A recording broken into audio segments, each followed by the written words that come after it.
Halo Konvekno, jumpa lagi dengan saya Vicky Fadian di podcast BCKNO. Ngobrol dulu kita yuk.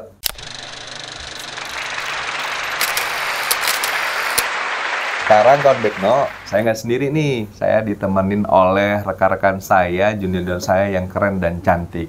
Mau tahu nggak siapa? Ya kita sapa dulu ya. Ada Abian. Halo. Apa kabar Abian? Oh, baik Bang. Sehat ya. Terus ada juga Iren. Hai Bang. Iren Juni, lahirnya bulan Juni nggak? Lahir bulan Juni Bang. Bulan Juni. Sehat? Sehat Bang. Gemini bukan? Gemini. Aduh, Gemini. Red flag. Tapi harusnya aku ada pantun loh. Aku pantun dulu ya sebelum Boleh ngobrol ya. Bang, silakan Bang. Pantun dulu ya kawan. Kita bantu cakepnya kan. Ya, Oke, kami- bantu soalnya kami cakepnya. nggak punya pantun, jadi kami bantu cakep. Cakep aja. Oke, pantunnya gini. Makan pulut pakai durian. Cakep. Makannya sambil minum jamu. Artinya, Artinya, ketemu lagi dengan saya Vicky Fadian di podcast Bea Cukai Kuala Namu. Keren ya? Keren. Nah, ini kita mau ngobrol-ngobrol dikit nih Abian sama Boleh, Iren. boleh. Iya, Bang. Ya, nggak apa-apa ya? Boleh, Ngobrol. boleh. Jadi kan kita ini baru ngelewatin berapa hari lah, baru ngelewatin tahun baru ya kan?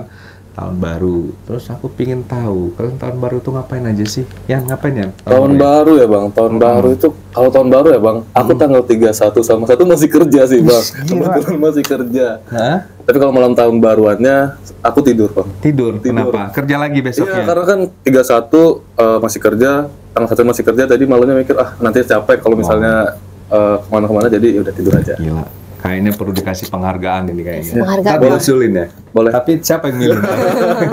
Kalau Iren gimana tahun baru? Kebetulan saya ikut merayakan Natal Bang. Oke. Jadi pulang kampung, terus Hah? berkumpul sama keluarga sih. Oh, ngumpul-ngumpul sama Iya. keluarga. Keluarganya keluarga mana? Keluarga yang kecil atau sama orang tua? Sama keluarga orang tua. Oh, orang tua. Oh, berarti masih single kontaknya. Masih single ya Single. ternyata. Nanti kalau mau nomor kontaknya hubungin ya kontaknya. Tulis di kolom komentar. Oke, terus ini kan kita cerita tahun baru, berarti kan ada setahun yang sudah kita lewatin. Iya, benar. Ada mungkin capaian-capaian atau resolusi nih yang mungkin kalian rencanakan udah tercapai atau belum? Kira-kira yang ada yang udah tercapai atau belum gitu? Ada beberapa yang tercapai, ada beberapa yang belum sih Bang. Kalau beberapa yang tercapai ya salah satunya ya Bang, salah satunya ya bisa lanjut kuliah di tahun kemarin Bang. Di tahun Emang udah bisa kuliah sekarang? Udah. Udah bisa. Kawan Udah Bekno, bisa. kalau di Kementerian Keuangan kuliah itu tamat kayak nggak bisa langsung kuliah, harus ada masa kerja segala macam gitu ya Bian ya. Iya. Dan sekarang sudah bisa. Sudah bisa, jadi alhamdulillah. Ya, karena disuruh sarjana dulu ya sama calon mertua ya. Aduh, Banyak persyaratannya ya Yan. banyak syaratnya. Kalau Iren harus calon alus ini ya, harus S1 juga nggak? Atau harus sarjana dulu nggak? Calon mertua nih Bang. Bukan dong, calon ininya, calon suaminya. Calon suami kebetulan memang udah S1 Bang. Oh, udah ada calon Masuk berarti, Bang. resolusi nggak kemarin nih? Tercapai nggak? Untuk apa Bang? Ya, tuh tadi calonnya ada resolusi menikah gitu. Resolusi menikah kayaknya di tahun ini Bang. No, kita mudah-mudahan ya kita doain. Semoga lancar ya Kak. Iya amin. Berarti nggak semua ya resolusi itu masih ada juga yang belum tercapai ya. Ya mudah-mudahan sih. Abang? Kalau Yan, aku- Abang Yan. Iya, Abang gimana Bang? Resolusi di tahun 2023 apakah ada yang sudah terwujud atau masih ada yang belum? Ya kemarin sih 2023 kemarin programku cuman pingin lulus kuliah pasca sarjana. Karena Kemarin menyita kemarin. waktu banget ya Bang. Pas Iya, sarjana S2 itu ya. luar biasa. Setiap hari ada tugas jurnal gitu. Keren. Jadi alhamdulillah Pengen sudah. juga ya Yan. Iya. Ayo semangat. Jadi alhamdulillah udah selesai. Jadi sekarang lagi menikmati masa-masa udah bisa ngopi lagi malam gitu. Kalau sebelumnya pulang kerja, tulis kerja ini dulu, tugas dulu segala macam gitu. Nah, nih ngomong-ngomong kita udah ngomong tentang pribadi kita masing-masing ya. Sekarang nih kebetulan kita nih kan Bea Cukai Kuala Namu nih, ya kan? Bea Cukai Kuala Namu sebagai organisasi tentunya punya capaian juga, punya target juga. Ya kan, yang kepingin ngomong itu biar Ngomong selain tentang kita organisasi ya, Bang? Iya, Abang nih yang mau menyampaikannya. lah nggak cocok lah kalau Oh, nggak aku. cocok. Iya, Kira-kira kayaknya siapa, nggak Bang? cocok. Siapa yang akan menyampaikan? Saya penasaran nih Bang. Nah, yang cocok ini ya langsung aja kita tanya yang sama yang punya Kuala Namu loh. Yang punya Kuala Namu, yang punya BC bandara Kuala bukan, Namu. yang punya punya BC BC Kuala Kuala Namu. Iya. Oke. Mau tahu siapa? Mau tahu Bang? Ya, kita ngomong dengan Kami kepala pura-pura kantor nggak tahu. Bea Cukai Kuala Namu. Wah. Oke, kita sambut kepala kantor Bea Cukai Kuala Namu, Pak Muhammad Zamroni. Selamat datang Pak. Apa kabar? Vicky, Iren, Siapa? Silakan Pak. terima kasih sudah diundang di podcast BC Kuala Namu. Ya, sama-sama Pak. Kami juga merasa terhormat nih Pak sudah bergabung dengan kami. Kebetulan kami tadi lagi ngobrol-ngobrol santai Pak. Oke. Ini kan baru kelewatin tahun baruan. Jadi tadi nanya apa sih capaian-capaian kita yang udah tercapai. Nah, kita kepingin tahu juga Pak terkait Bea Cukai Kuala Namu. Tentunya di tahun 2023 kan juga punya target-target, punya resolusi yang ingin dicapai. Nah, salah satu tugas Bea Cukai Kuala Namu kan ini adalah memungut uang negara atau pungutan untuk negara. Nah, kira-kira dari sisi kinerja penerimaan Bea Cukai Kuala Namu untuk tahun 2023 ini bagaimana Pak? Oke, terima kasih Vicky. Mungkin saya sapa dulu ya kawan Bekno. Terima kasih saya sudah diundang di podcast Bea Cukai Kuala Namu. Saya kira tadi ini pertanyaan Vicky bagus sekali ya. Jadi sebagai organisasi ya, kita tentu dilihat kinerjanya. Iya Pak. Salah satunya adalah Bea Cukai Kuala Namu. Itu sebagaimana mungkin teman-teman sudah ketahui, kita menjalankan beberapa fungsi ya sebagai instansi pemerintahan. Jadi ada namanya community protector. Jadi kita melindungi nih masyarakat-masyarakat yang memang karena kita berjaga di perbatasan. Nah, yang kedua trade facilitation, trade facilitator. Kita sebagai unit organisasi yang memfasilitasi perdagangan dengan memberikan fasilitas-fasilitas misalnya. Atau industrial assistant, kita juga ada di situ ya. Industri-industri juga kita sokong dari fasilitas-fasilitas yang memang kita berikan di sana. Dan salah satu tadi yang ditanyakan Bang Vicky adalah revenue collector. Jadi kita di samping 3 fungsi yang tadi, ada satu fungsi namanya revenue collector. Nah, kalau kita lihat ya, ini ya, karakteristik kita di Bandara Kuala Namu, ini yang tadi ya, yang C, yang T sama I itu di depan. Apa itu Ya kan? Pak? CTI? Tadi, community protection, ya, trade facilitation, sama industrial assistance itu di depan. Ya. Sementara revenue collection-nya ya, itu di belakang. Karena kita tadi berjaga di perbatasan negara. Sehingga tujuan utama kita seharusnya adalah melindungi masyarakat.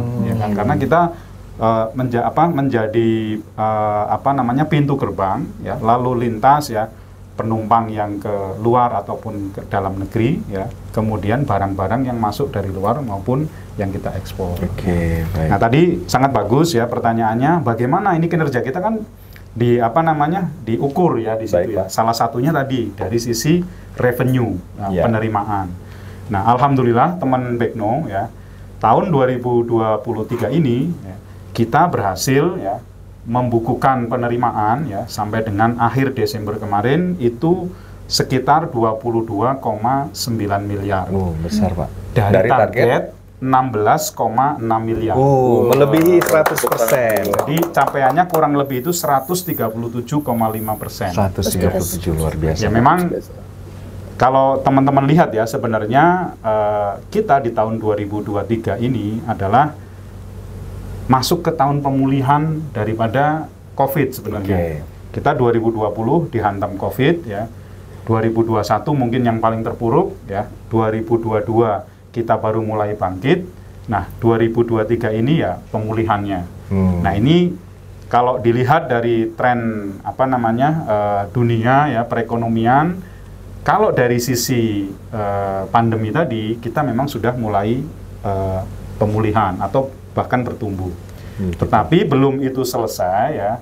Sebagaimana mungkin teman-teman ketahui juga, saat ini situasi geopolitik itu sudah sangat tidak ramah ya kepada kita. Tahun politik ya Pak? Nah, salah satunya adalah tahun politik kalau di dalam negeri.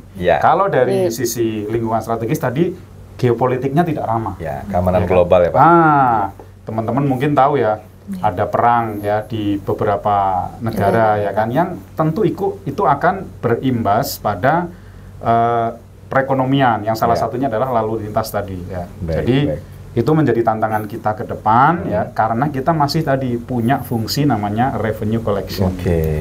Saya kira itu ya Bang Vicky ya. Mudah-mudahan bisa terjawab. Mungkin ini untuk pencerahan juga nih Iren dan Abian dan Iren, bahwa Bea Cukai itu tidak hanya memungut uang negara di bandara, ada juga fungsi untuk melindungi ya Pak terkait barang tadi Pak. Baik Pak. Kemudian saya penasaran nih Pak. Untuk mencapai 135% ini atau 137% dari target dengan kondisi-kondisi baru pemulihan Pak, tentunya kan banyak tantangan. Terus apa yang Bapak lakukan atau Bea Cukai Kuala Namu lakukan upaya sampai bisa mencapai target ini Pak? Sebagai unit organisasi tentu kita punya pedoman-pedoman ya, SOP, kemudian program kerja yang memang kita laksanakan. Ya baik apalagi pada saat tadi dulu kita COVID itu seperti apa, kemudian pada saat recovery kita seperti apa. Nah ini kalau sebagai unit organisasi kita sebenarnya punya tools manajemen yang memang kita pakai ya. Di situ ada manajemen kinerja ya, bagaimana kita men-set up ya pekerjaan-pekerjaan kita ya, kita sesuaikan dengan kondisi yang ada saat ini ya. Ataupun di situ ada juga namanya manajemen risiko. Kita juga melihat ancaman-ancaman apa yang mungkin ada ya di dalam kita akan melaksanakan tugas itu. Nah, dua tools ini terutama ya memang yang dipakai melahirkan dalam bentuk ya nanti ada kebijakan-kebijakan yang kita ambil dari situ. Nah, salah satunya kalau untuk di bandara ini ya, teman-teman Bekno ya, di Bea Cukai ada namanya program ya khusus untuk di penataan bandara. Yang itu yang kita ikuti langkah-langkahnya. Jadi kalau di internal kita ada namanya instruksi 06 ya, itu yang kita ikuti semua di situ. Sebagaimana mungkin teman-teman tahu ya, yang kita kelola ya di bandara ini, di pelayanan bandara maupun pengawasan bandara, antara lain adalah terkait ada barang kiriman, ya. Kemudian ada barang penumpang, ya. Kemudian ada bagaimana kita juga memfasilitasi pekerja migran Indonesia, ya kan. Kemudian ada layanan yang harus segera keluar, namanya rush handling.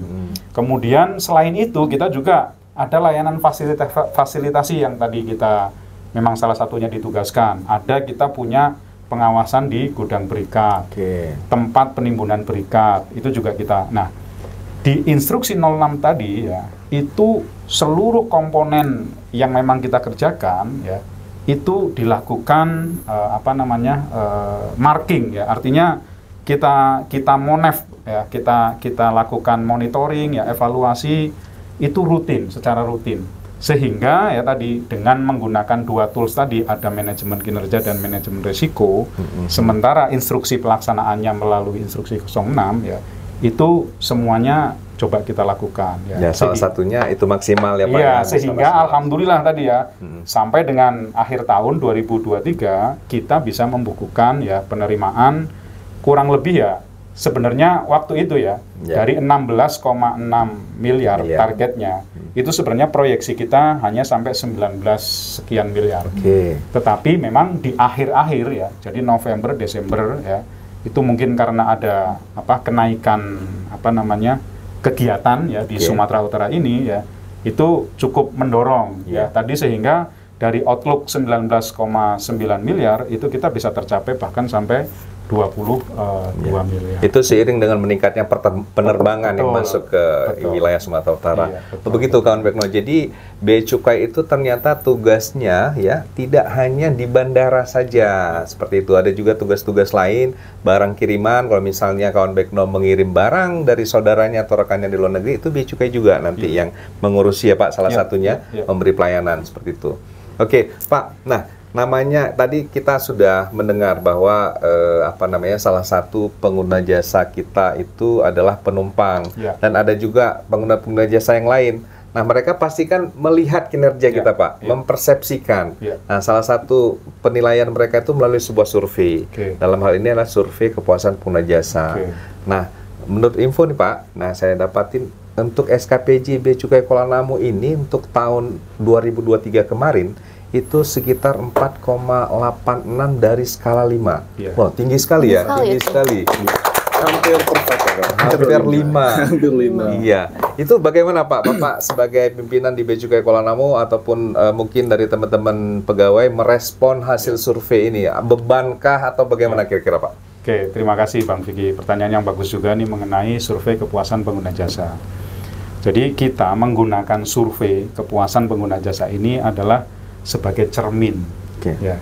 Jadi kita kan kalau ingin melihat penampilan kita apakah sudah bagus ataukah kita masih ada apa namanya jerawatnya yang belum ketutup, ya itu kan menggunakan cermin, ya kan. Nah, cermin itu ya salah satunya tadi menggunakan survei. Nah, kalau di instansi Kementerian Keuangan kita sebenarnya punya 2 survei. Oh, 2 Pak. Ya. Oke. Satu namanya tadi SKPJ, Oke. yang dilakukan oleh pihak ketiga. Ya. Oke. Satu lagi namanya SKPL, Survei Kepuasan Pengguna Layanan. Ya. Nah, yang pengguna layanan ini memang oleh internal itu sebagai bagian daripada kita mengecek ya sebelum itu dilakukan oleh eksternal. Jadi kita tes dulu nih ya. Penampilan kita lihat dulu di cermin. Ini sudah oke apa tidak nih ya. Nanti baru setelahnya kalau memang kita meyakinkan oh ada yang perlu diperbaiki, itu kita perbaiki dulu. Nah, kemudian ada penjadwalan memang yang dilakukan oleh pihak ketiga, yang itu kita nggak ada campur tangannya lah di situ. Independen lah. Independen ya. Nah, tadi Bang Vicky sampaikan ya hasilnya alhamdulillah memuaskan 4,86 ya. Nah, ini bukannya tanpa tanpa strategi ya. Memang ya tadi survei itu memang harus kita hadapi ya dengan strategi. Tapi strateginya tentu strategi yang legal ya. Artinya kita melakukan ya memang benar-benar melakukan kalau memang di situ kita dibutuhkan pendampingan terhadap pengguna jasa ya kita lakukan. Ya. Artinya karena kan memang dia harus fair tuh, pengguna jasa pasti akan fair menilai apa yang kita lakukan. Nah, yang agak susah ini kan untuk yang tadi penumpang. Penumpang itu kan selalu bergonta-ganti. Nah, maka yang kita kedepankan ya terhadap penumpang tentu tadi pelayanan prima ya kan. Kalau mungkin teman-teman Bekno bisa melihat ya kalau di terminal kedatangan ya di Bandara Kuala Namu itu selalu petugas kita ya tadi ya memberikan pelayanan yang terbaik ya. Di situ ada namanya service level agreement. Itulah yang akan juga yang kita pakai ya untuk mengukur kinerja kita secara internal. Artinya kita punya nih batasan waktu atau standar keramahan ya agar si penumpang ini bisa menerima apa yang memang menjadi tugas kita untuk menghandle mereka pada saat mereka datang ke dalam negeri melalui Bandara Kuala Namu. Itu jadi beberapa aspek ya, dari mulai yang penumpang, kemudian tadi layanan-layanan kepada pengguna jasa entitas ya yang kita layani, baik di kawasan berikat ya atau tempat penimbunan berikat ataupun gudang berikat, termasuk TPS ya tempat penimbunan sementara, kemudian pengguna jasa titipan ya, importir, eksportir, PPJK, itu semua kita treatment ya dengan menggunakan tadi ada SLA-nya. Saya kira mungkin itu ya Bang Vicky. Jadi strateginya ada pendampingan ya, ada asistensi, terus teman-teman layanan informasi, teman-teman humas juga tidak kurang-kurangnya ya sering melakukan sosialisasi, melakukan internalisasi yang saya kira itu tadi sehingga tidak ada gap antara layanan yang dibutuhkan oleh pengguna jasa terhadap servis yang kita berikan. Saya kira itu. Ya. Saya tertarik dengan SLA ini. Kira-kira Abian tahu nggak SLA apa, Iren? Tahu nggak SLA? Service level agreement. Ya, apa itu kira-kira? Memberikan pelayanan dengan standar-standar. Ya. Jadi kawan Bekno, kita di dalam melayani seperti itu ya sudah selain punya SOP, kita juga punya standar-standar bagaimana cara melayani, termasuk bagaimana cara berpakaian cara berpakaian, cara bersikap seperti itu. Pak, saya tertarik tadi sini yang terkait tadi pengguna jasanya adalah penumpang. Nah, saya dapat info Pak, penumpang walaupun bukan merupakan pengguna jasa yang tradisional yang terus-terusan itu ya, di mana pendampingan juga akan mungkin bisa kita katakan sulit, tapi saya dapat info ya hasil SKPL itu pernah menyasar ataupun mensurvei terkait pelayanan IMEI dan itu hasilnya tinggi, Pak. Padahal penumpang itu lalu lalang. Mungkin bagaimana Pak menanggapi hal tersebut?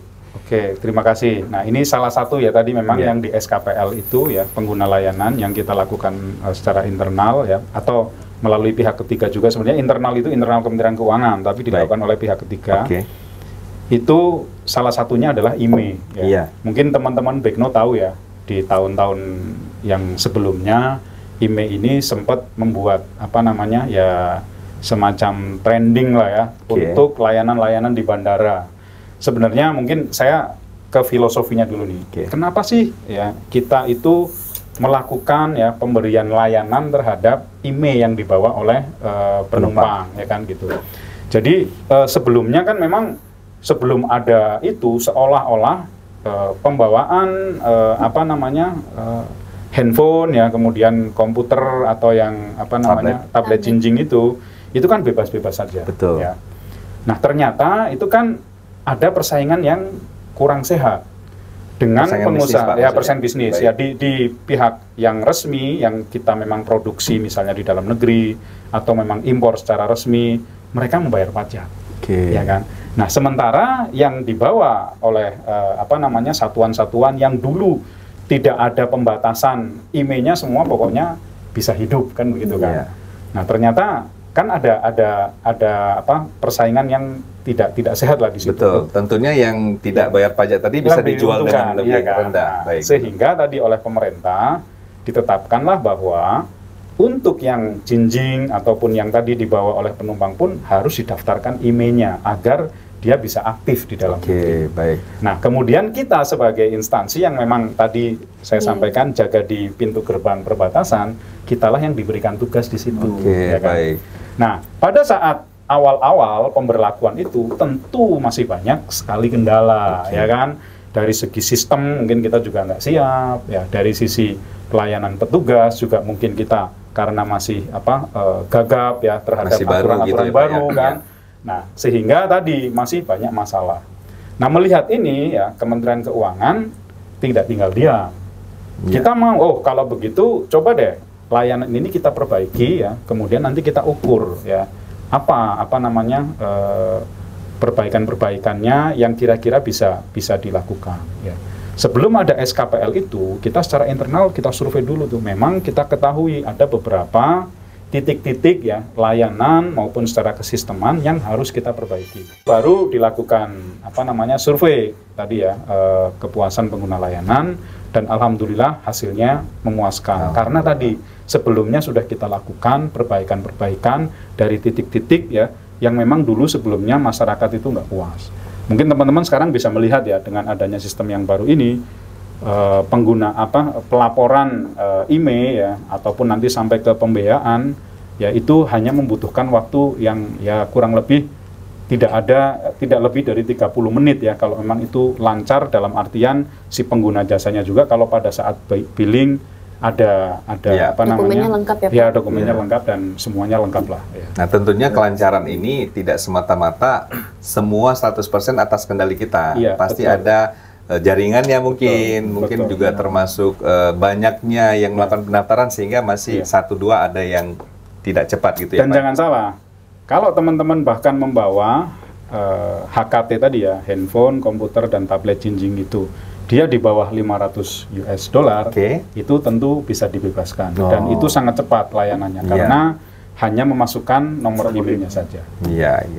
Berarti bawa HP tetap berlaku ketentuan barang penumpang di mana barang yang nilainya di bawah $500 tidak dikenakan pungutan seperti itu. Jadi berarti registrasi IMEI ini tidak semata-mata hanya untuk mungkin orang berpikir ya di luar masyarakat berpikir ini registrasi IMEI bea cukai hanya narik duit saja atau pungut pajak saja ya. Padahal untuk melindungi juga ya Pak ya. Termasuk melindungi masyarakat itu sendiri apabila misalnya kalau ponsel ilegal kan kalau rusak susah gitu ya Pak ya. Data segala macam begitu. Tapi kan kira-kira lebih begitu. Saya penasaran sih Bang tadi sama yang disampaikan Pak Zamroni. Bapak tadi menyampaikan kalau kita akan memberikan pelayanan prima dengan SLA di penumpang ya Pak. Kira-kira dari Bea Cukai Kuala Namu itu telah memberikan kemudahan-kemudahan apa sih Pak kepada penumpang yang baru tiba di Bandara Udara Internasional Kuala Namu ini Pak? Oke. Mungkin teman-teman Bekno ya, sebagaimana ini juga mungkin iklan juga nih. Oke. Kalau kita lihat ya, di Indonesia ya, kita sekarang sudah menerapkan namanya Electronic Custom Declaration. Elektronik ya, Pak. Berarti digital ya, Pak? Digital. Kalau dulu mungkin teman-teman yang keluar negeri ya, kemudian datang ke Indonesia, itu mengisinya masih pakai kertas itu ya kan. Kalau nggak ada pulpen susah ya, Pak. Ya. Dan yang kedua, kalau sudah seperti itu, pendataan ya, kemudian di kita pengawasannya agak susah ya. Kemudian 2022 ya, kita mendorong ya, Bea Cukai itu mendorong untuk implementasi tadi custom declaration secara elektronik ya kan. Nah, mungkin teman-teman sudah familiar juga ya. Belakangan Singapura juga memberlakukan hal yang sama. Kemudian Malaysia baru Desember tahun ini memberlakukan hal yang sama. Meskipun ya kalau di Singapura itu kan namanya ICA ya. ICA itu dia custom sama imigrasi itu jadi satu. Ya kurang lebih di Malaysia, kalau di Malaysia ini kebutuhannya adalah keamanan di dalam negerinya, itu juga memberlakukan yang seperti itu secara elektronik. Nah, ini kemudahan ini memang ya tadi sebenarnya ini namanya teknologi baru ya. Masyarakat juga banyak yang kita masih gagap ya terhadap teknologi. Itu kadang aturan baru ya, sistem baru itu menjadikan kita nyari keseimbangan. Nah, itu mungkin kemudahannya baru kita rasakan ya akhir-akhir ini saja ya. Kalau mungkin teman-teman Bekno amati dulu ya, pada saat kita memberlakukan Electronic Custom Declaration itu 2002 di bulan November. 2002 ya, Oktober November ya. Artinya ini kan sudah setahun lebih ya. Itu baru kita rasakan ya setelah setahun itu. Mungkin di awal-awal teman-teman juga agak berat ya kan, seolah-olah ini apalagi nih kan gitu. Tetapi belakangan kan kita bisa melihat ya kelancaran di di terminal kedatangan itu menjadi lebih bagus ya. Di samping ya, nah ini mungkin nanti jadi kejutan juga nih ke teman-teman Bekno ya. Ini terminal Kuala Namu yang tercinta kita ya, di beberapa tahun ke depan akan ada pengembangan. Nah, ini bocoran lah ya sedikit kan gitu kan. Tetapi sedikit ya, Pak. Tapi itu nanti memang jangkanya menengah panjang ya kan. Nah, ini kita mulai juga dengan adanya ya reformasi kepabeanan dan cukai ya, lanjutan ya, di mana di situ salah satu fokusnya adalah penataan di bandara. Nah, nanti mungkin kita dalam waktu dekat akan ada semacam shifting atau pengaturan di terminal ya, khususnya di terminal kedatangan ya, dan nanti ada juga satu quick win di terminal keberangkatan yang akan kita agar teman-teman pengguna jasa penumpang itu makin nyaman ya pada saat mereka datang di terminal kedatangan di Kuala Namu. Ya. Jadi ada beberapa lah langkah-langkah yang nanti akan coba kita tindak lanjuti ya, selain daripada tadi kita memberlakukan adanya namanya ACD tadi. Jadi infonya ya, ACD itu nggak mesti dikerjakan pada saat tiba. Berarti sebelumnya sudah bisa diisi.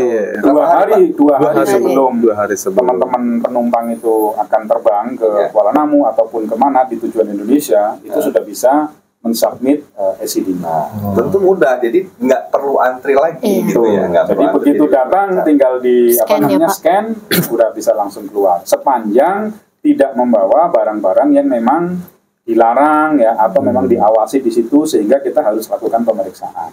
Nah, Pak, tadi Bapak berbicara barang yang dilarang ya, Pak. Nah, Bea Cukai Kuala Namu kan juga menjalankan tugas dan fungsi di bidang pengawasan ya, Pak. Kira-kira di 2023 kemarin, Pak, kinerja Bea Cukai Kuala Namu dalam bidang pengawasan di Bandar Udara Internasional Kuala Namu itu gimana, Pak? Oke, terima kasih pertanyaannya, Adia. Jadi di bidang pengawasan ya, kita tadi tahun 2023 itu ada 243 case ya penindakan yang kita lakukan terhadap tadi ya, ada barang-barang yang mungkin dilarang, ada yang dibatasi ya, yang memang dia tidak memenuhi regulasi yang ditentukan. Ya. Dari 243 itu ya, 49 diantaranya adalah narkotika, prekursor atau psikotropika. Yang kebanyakan dari jenis ganja sama methamphetamine atau sabu. Itu kalau di total ya dari 49 case tadi untuk yang NPP itu 107,26 kilo. Ya, itu dari jenis NPP. Itu kalau dikonversi ya, jadi teman-teman di pengawasan ya, itu BNN ya, kepolisian itu kan punya konversinya. Kalau sekian kilo ini bisa menyelamatkan berapa jiwa sih kan, gitu. Itu sekitar 300 juta jiwa. 300 juta jiwa diselamatkan. Luar biasa. Itulah kan? bentuk nyata BC Kokolnamo dalam melindungi masyarakat ya Pak. Ya. Menjalankan fungsi pengawasan tadi ya, protector. Ya. Nah, di samping itu ya, tadi kan ini yang NPP nih, yang narkotika, psikotropika atau yang prekursor. Ada lagi yang non NPP. Karena kan tadi jumlahnya 243 ya. Itu ada 194 yang non NPP. Artinya tadi barang-barang yang memang dia harusnya dibatasi nih, harusnya mendapat izin ya, untuk masuk tapi ke ini Indonesia. nggak diberikan izin. Nah itu dari 194 tadi nilai barang itu sendiri itu sekitar 39 miliar. Nah nilai kerugian negaranya itu 9,6 miliar. Wah, nilai yang cukup luar biasa ya Pak. Biasa. Itu hampir setengah daripada target kita tadi. Yang kita tadi ya kan. Ya, 16 Hasil diselamatkan lagi loh ya. Iya. Tapi ngomong-ngomong ini Abian, ngomong-ngomong terkait dibatasi tadi Pak. Iya. Ya kan, dibatasi. Ini beberapa mungkin pernah bertanya atau cerita ini ya, kawan Bekno mungkin pernah bertanya, Pak, barang saya kan saya nggak tahu ini ada izinnya, harus ada izinnya, ya kan? Kira-kira kalau saya nggak tahu nih, saya boleh balikin lagi ke negara asal nggak? Gimana sih syaratnya gitu Pak? Gimana Pak kira-kira Pak? Oke, terima kasih pertanyaannya. Ini apa tips juga sebenarnya ya ke teman-teman yang memang mau melakukan sekarang kan dengan eranya apa namanya telekomunikasi yang sudah semakin maju, kemudian sistem perdagangan juga semakin maju. 4.0 ya Pak ya? Kita dari tempat tidur pun bisa memesan barang ya dari dunia antah berantah kan gitu kan. Tetapi sebaiknya teman-teman harus selalu mengecek apakah barang yang akan kita beli tadi adalah tadi ada pembatasan-pembatasan ya kan. Kalau tidak ada, nggak ada masalah ya kan. Kita dengan sendirinya bisa masuk ya. Misalnya kayak Iren nih ya, yang apa namanya mungkin kan suka K-pop ya kan. Kalau mau beli kosmetik harus dari Korea. Nah ternyata kalau kosmetik ini kalau mau masuk itu harus ada izin, harus ada izinnya, ya Pak. kan. Nah, jadi nggak bisa sembarangan kan seperti itu. Nah Pak, tapi gimana Pak kalau sudah terlanjur ya kan begitu kan. Nah kalau sudah terlanjur gimana? Ya kalau sudah terlanjur ya karena kita misalnya tidak tahu ya itu apa namanya ada dua hal yang bisa dilakukan ya. Yang pertama, kalau memang pada akhirnya kita tidak bisa melakukan pengurusan izinnya, ya harusnya bisa direekspor. Atau ya ini kalau misalnya teman-teman melalui perusahaan jasa titipan, ya nanti teman-teman PJT inilah yang akan melakukan pengurusan untuk reekspor. Atau tadi ya kita urus izinnya di dalam negeri kalau memang dia membutuhkan perizinan. Ya. Tapi reekspor tadi harus ada syarat. Betul. Syaratnya kira-kira apa Pak? Harus kasih tahu dulu ya Pak ke Bea Cukai. Apa barang tadi pemberitahuannya harus benar. Harus diberitahukan dengan benar ya Pak, sesuai. Iya. Mungkin tadi termasuk karena, CD juga ya.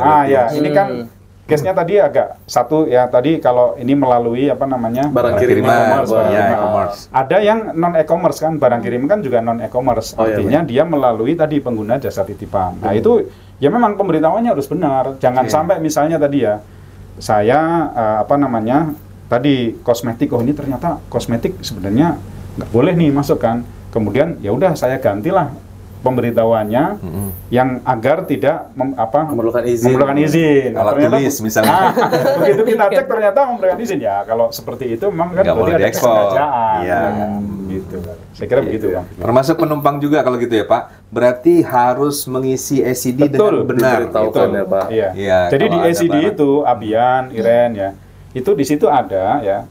SID itu kan dia deklarasi, pemberitahuan, ya kan. Jadi dia harus memberitahukan tuh apa yang dia bawa, ya kan. Secara jujur ya Pak. Betul. Apabila nanti dicek, kan ada pemeriksaan, ternyata tidak sesuai, ya kan.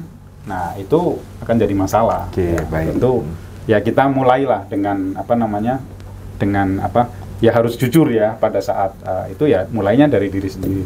Jadi itu harus menjadi perhatian ya Pak. Betul. Bukan hal sepele yang tinggal diisi-isi next aja ya Pak, harus diperhatikan berarti ya Pak. Betul. Dan itu adalah bentuk perlindungan kita kepada masyarakat.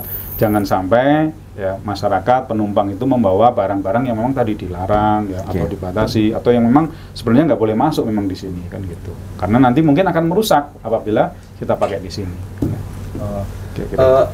Izin Pak, tadi kan ketika Bapak menjelaskan tentang pengawasan, Bapak ada menyebutkan BNN dan kepolisian nih Pak. Berarti kan dalam menjalankan tugas pengawasan ini, Bea Cukai Kuala Namu melakukan sinergi ataupun kolaborasi bersama instansi atau lembaga pemerintahan yang lain ya Pak. Nah itu bagaimana Pak kita menjalankan sinergi dengan instansi-instansi lain, terus apakah ada bukti contoh nyatanya nih Pak yang setelah dilakukan sinergi dalam pengawasan di tahun 2023 selain NPP kemarin. mungkin ya, selain NPP, NPP tadi mungkin udah biasa Pak. Iya tadi ya mungkin kalau NPP ya tadi mungkin saya agak sedikit kelewat. Memang tadi kita melibatkan ya teman-teman dari Badan Narkotika Nasional ya, baik yang nasional maupun yang provinsi. Ya, kemudian termasuk dari aparat penegak hukum ya, ada kepolisian dan termasuk juga teman-teman AFSEC yang ada di sini. Itu juga kita lakukan kerjasama. Itu dari sisi memang untuk yang pengawasan barang-barang tadi ya. Nah di lain pihak ya, memang tadi disampaikan sinergi itu menjadi satu keharusan. Kita nggak mungkin ya bisa bekerja sendiri ya kan. Capek nanti kalau kita kerja sendiri ya. Kita sebagai kalau di lingkungan bandara ini kita punya namanya komunitas bandara. Ya, itu yang yang kita dorong ya menjadi satu komunitas untuk menciptakan ya Bandara Kuala Namu itu aman dan nyaman dan menjadi tempat yang enak untuk berusaha. Nah, di satu sisi ya program itu ya program sinergi itu didorong oleh pemerintah melalui Inpres nomor 5 tahun 2020 mengenai National Logistic Ecosystem.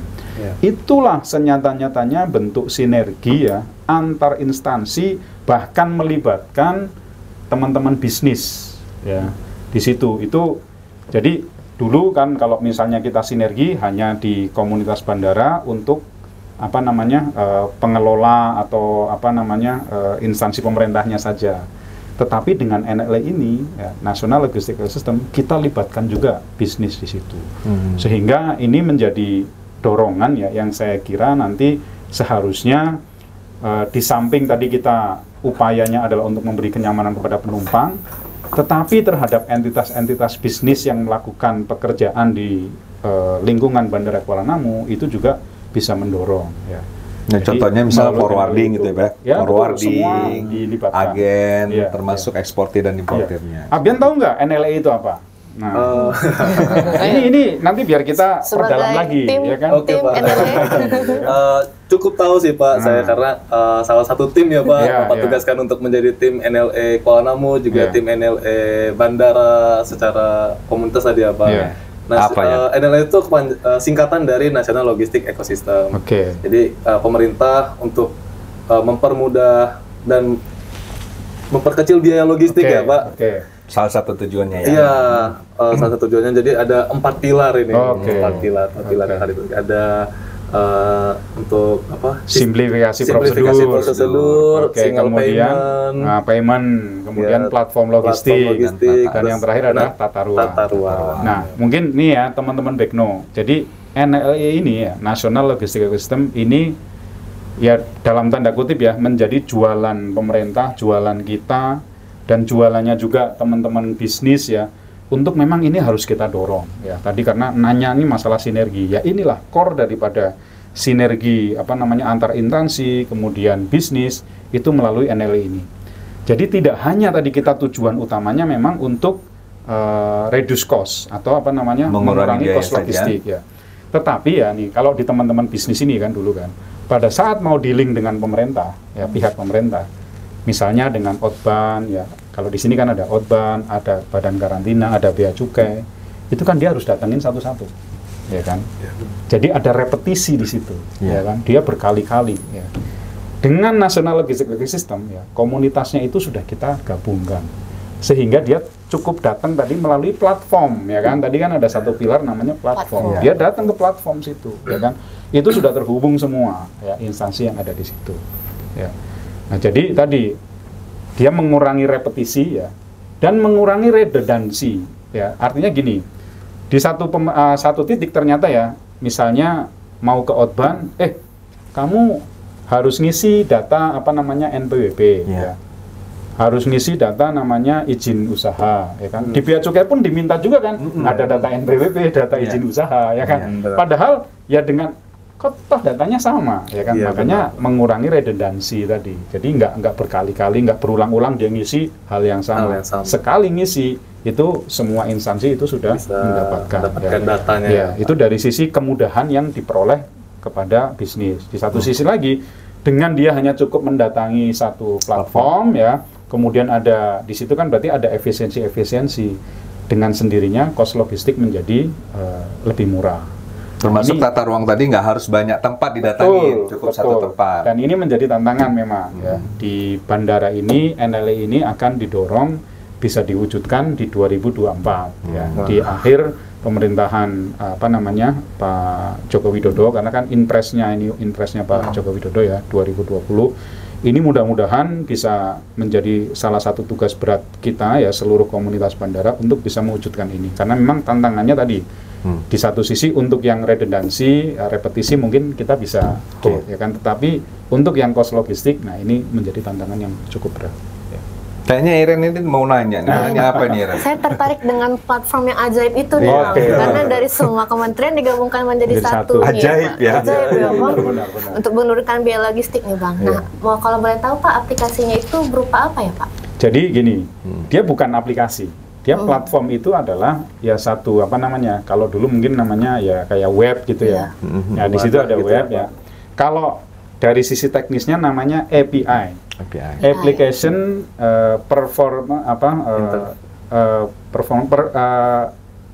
lupa saya, pokoknya API itulah. Jadi gini, kalau semudah ya, jadi ya mengirim barang, menerima barang semudah seperti kita kayak di Gojek gitu.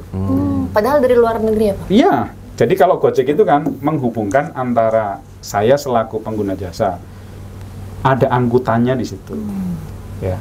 Ada GoFood di situ, ya. Termasuk ada tiket tadi misalnya untuk pembayaran. Nah itu kan platform itu nanti yang akan menyatukan tadi. Ada namanya prosedurnya kita simplifikasi, ya. Kemudian payment, ya. Kemudian tata ruang itu ya artinya hal-hal yang kita hubungkan, ya.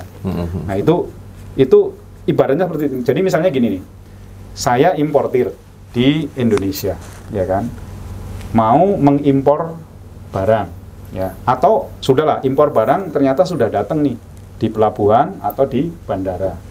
Kemudian harusnya kan saya ngurus, saya butuh ada pengangkutan nih dari bandara atau dari pelabuhan ke gudang saya. Nah itu angkutannya ada di platform itu, saya tinggal pesen gitu loh. Berarti single submission ya, sekali saja submit. Itu ya kayak Gojek gitulah kalau saya Gojek atau apa ya. Grab ya, gitulah model-model gitu. Jadi pemerintah berusaha menemukan antara pengguna akhir ya, importir ya atau konsumen yang lain dengan bisnis tadi. Nah, dengan seperti itu platformnya terbuka kan menjadi persaingan sehat. Saya akan memilih angkutan tadi yang lebih murah, ya kan? Efisien ya. Itu yang pengen didorong oleh pemerintah sehingga tadi cost logistik menjadi turun, itu ya mudah-mudahan bisa menjadi kenyataan. Tertarik juga nih Pak dengan cost logistik yang bisa diturunkan ya Pak. Nah, kalau di Bea Cukai Kuala Namu sendiri Pak, sudah mendorong UMKM untuk ekspor juga nggak ya Pak? Karena tantangan di UMKM untuk ekspor juga tentang biaya logistik yang tidak murah ya Pak ya? Betul. Nah, tadi ya, ini bagus sekali. Ya. Kita memang melihat ya, kalau dari sisi proses bisnis, impor ekspor melalui bandara dibandingkan impor ekspor melalui laut atau darat, itu yang melalui udara yang paling mahal. Secara tarif, secara biaya lah, biaya yang harus dikeluarkan ya untuk ongkos logistiknya tadi, ya kan. Itu yang paling mahal ya memang melalui udara, karena memang ya modanya kan memang seperti itu ya. Nah ini ya Padahal kan kadang ya memang ekspor impor melalui udara itu kan barangnya kecil-kecil ya kan? Karena tadi mahal itu kan. Nah ini benar tadi yang disampaikan Iren. UMKM kita yang sekarang memang ya tadi ya dia untuk bisa bersaing ya dengan yang lain-lain itu agak susah ya. Sehingga pemerintah kan punya program namanya mendorong UMKM ya di segala lini ya. Kalau kita di Bea Cukai tadi memang mendorong bagaimana UMKM ini bisa ekspor ya. Agar dia produknya bersaing tentu harganya harus murah. Harganya harus murah, logistik ongkosnya juga harus murah dalam mengirim. Nah, itu yang kita lakukan salah satunya ya kemarin di bulan Desember ya. Kemarin ya sudah di bulan Desember kita sudah menandatangani komitmen ya untuk di seluruh komunitas bandara ini sepakat ya komit untuk mendukung UMKM agar mereka itu diperhatikan ya pada saat agar mereka itu bisa ekspor. Salah satunya itu bisa ekspor. Yang kedua, dia juga harus bisa sustain ya. Si UMKM ini bisa sustain ya, dia bisnisnya itu bisa berjalan lah ya. Ya caranya tadi kalau dengan ekspor itu kita sedapat mungkin ya logistiknya juga dibantu ya dengan karena kan mereka nggak bisa bersaing dengan industri-industri yang mungkin sudah mapan kan gitu kan. Sehingga ya untuk dari airline misalnya punya nggak dia program-program yang bisa kalau terhadap UMKM ini cost-nya itu bisa lebih rendah. Atau dengan teman-teman pos atau pengguna jasa titipan, perusahaan jasa titipan, tentu harusnya ada tarif-tarif khusus nih kepada UMKM ini ya. Nah di satu sisi kita juga bisa membantu bagaimana ya pemerintah ya upayanya untuk mencarikan pasar dia kalau di luar ya kan. Kalau di luar, kalau misalnya Bea Cukai lah, kita punya teman-teman di Atase Keuangan ya, yang Bea Cukai juga ada di Singapura kita ada, ya, kemudian di Hong Kong, ya, di Jepang, kemudian di Abu Dhabi juga ada. Itu kita punya koneksi ya dengan teman-teman Atase itu tadi untuk mereka juga bisa membuka pasar-pasar ya di luar negeri yang bisa kita hubungkan dengan teman-teman UMKM yang ada di sini. Ya. Tapi menurut saya nih Pak, menurut aku Bren, sebenarnya pelaku UMKM ini dengan ada ini kan udah beruntung, tapi jangan juga pesimis Pak, karena untuk berhasilnya ataupun mereka merealisasikan ini jangan hanya berpatokan pada ongkos. Betul. Tapi NLA yang sudah akan diterapkan atau sudah diterapkan di Kuala Namu ini juga memberi keuntungan-keuntungan lain.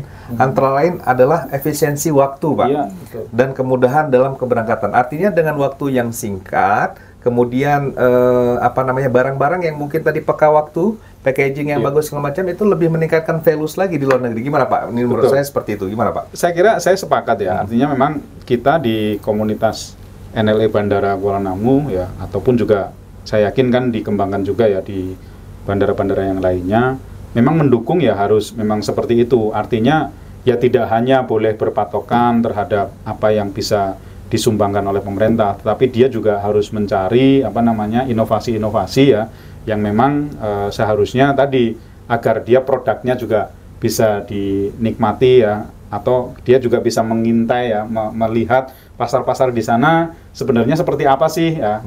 Jadi dia harus ada inovasi juga tuh. Kalau ternyata produk saya nggak diminati atau tren pasar di negara tetangga atau mana tujuan itu sudah berubah, tentu dia harus mengikuti itu. Tapi saya juga penasaran nih Pak, kan tadi Kak Iren bilang mendorong ekspor UMKM Pak. Di tahun 2023 kemarin ada nggak sih Pak UMKM yang benar-benar belum pernah ekspor, terus setelah diberi bimbingan ataupun asistensi dari Bea Cukai Kuala Namu, akhirnya bisa jadi ekspor Pak? Seingat saya ya, ini bagus ini ya. Jadi memang kita kan harus bisa membuktikan. Kita melakukan bimbingan ya kepada beberapa UMKM. Nah, kita ada yang seingat saya itu ada 2 catatan saya ya. Yang pertama, kita berhasil ya ada mendorong 300 ekspor 300 kepompong ke Denver, Amerika. Wah, jauh juga ya Pak. Kepompongnya udah nyampe ke Amerika. Jadi kepompong aja nyampe sana. Iren belum. Iren kapan? Amerika ya. Kalah sama kepompong ya. Kemudian terakhir kemarin di awal Desember ya, seingat saya itu ada juga kita mendorong ekspor buah manggis. 2,5 ton itu ke China. Keren. Memang untuk yang buah manggis ini ya, ini ada hub eksportirnya hub dia. Jadi eksportir hub, tetapi dia mengumpulkan dari petani-petani ya, UMKM di seluruh Sumatera Utara. Ya. Gitu. Ya, jadi ya itulah salah satu yang kita catat ya, keberhasilannya di bulan di 2023. Okay. Semoga bisa menjadi motivasi untuk UMKM lain ya Pak yang menonton para UMKM tahun Bekno. Jadi jangan pesimis. Bisa ekspor. Bisa ekspor. Bisa. Nanti kalau butuh bimbingan ya teman-teman ini saya yakin bisa memberikan asistensi ya untuk teman-teman UMKM agar bisa ekspor. Oke, berarti saya iklan dikit nih Pak. Ya, kalau ada teman-teman UMKM yang pingin mengetahui tentang seluk-beluk ekspor, silakan langsung jangan malu-malu buka IG Bea Cukai Kuala Namu atau web beacukai.beacukai.go.id. Di sana ada salah satu menu yaitu Spike ya. Di situ semua nanti akan ada informasi tentang ekspor. Termasuk apabila nanti kawan Bekno mau berkonsultasi, silakan mendaftar di Spike tadi. Nanti ngisi data segala macam, daftar, mana tahu mau kita datangin Pak atau mereka kita lewat Zoom juga bisa Pak, seperti itu. Ya, Bang. Iya, jadi kita tunggu. Wah, ini udah hampir waktunya udah nggak terasa nih ya. Kita sudah banyak mendapat pencerahan terkait capaian-capaian seperti itu ya. Tapi sebenarnya masih banyak Pak. Nah, cuman ini saya mau bikin penasaran kawan Bekno. Kalau mau tahu capaiannya lengkap, ya tunggu saja nanti ada videonya Pak. Video Kalesdoskop Kuala Namu 2023. Nah, nanti ditunggu ya, itu nanti lengkap itu. Semua hal yang kita bicarakan di sini ditambah hal-hal lain, prestasi-prestasi lain ada semua di situ. Nah, tentunya bukan untuk mensombongkan diri, tapi ini merupakan sebuah acuan bagi kami Bea Cukai Kuala Namu untuk terus meningkatkan pelayanan dan pengawasan.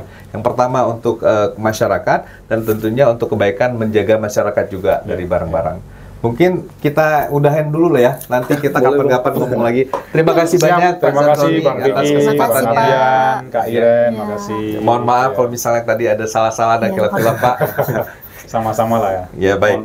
Mungkin gitu aja kawan Bekno. Terima kasih. Kita jumpa lain kesempatan. Oke.